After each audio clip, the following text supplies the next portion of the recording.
Ki khubor ka Batesi TV. Ka umdi basnyambat penjaslian. Rupa Premium Meghalaya. Ka East West Group of Institution Bangalore, ka khot admission nagamta ka nursing but paramedical course, ka bala ithu da ka Indian Nursing Council, ka buy admission ka badunatam, but she's pa percent ka jinyokam. Pila ru ban apply da ka education loan. Banderas.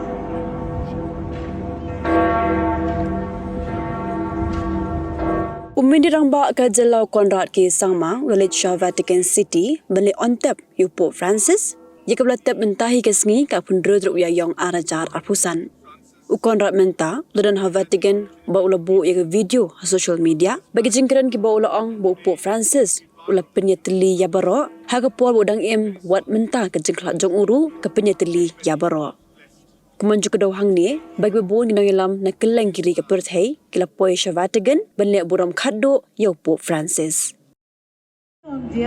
Banderas.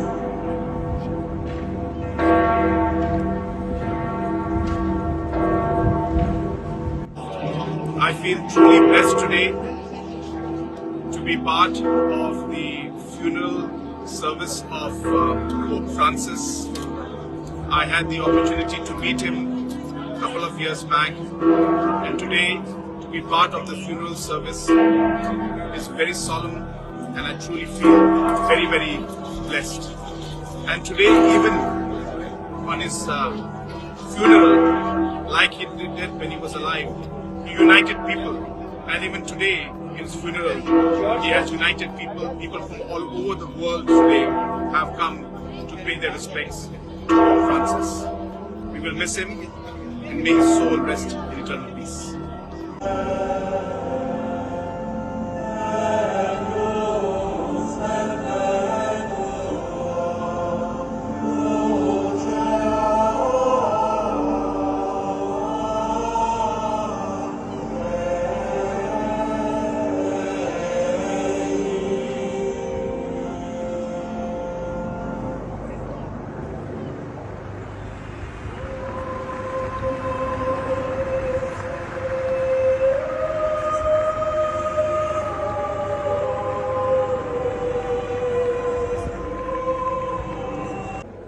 Ha voluto impartire la benedizione dal balcone della Basilica Vaticana di San Pietro e poi ha voluto qui per la Messa Pasquale.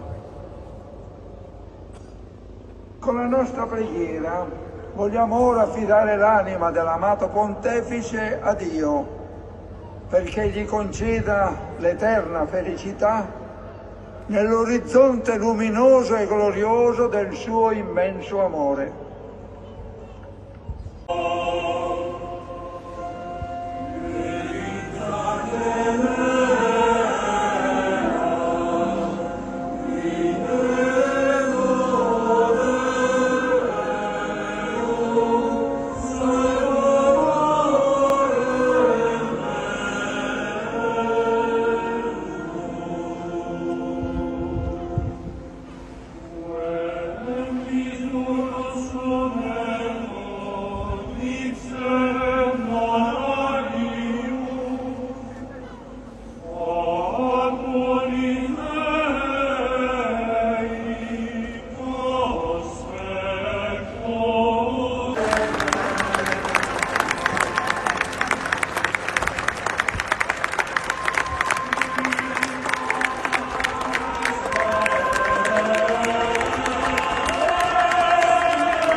et Sanctum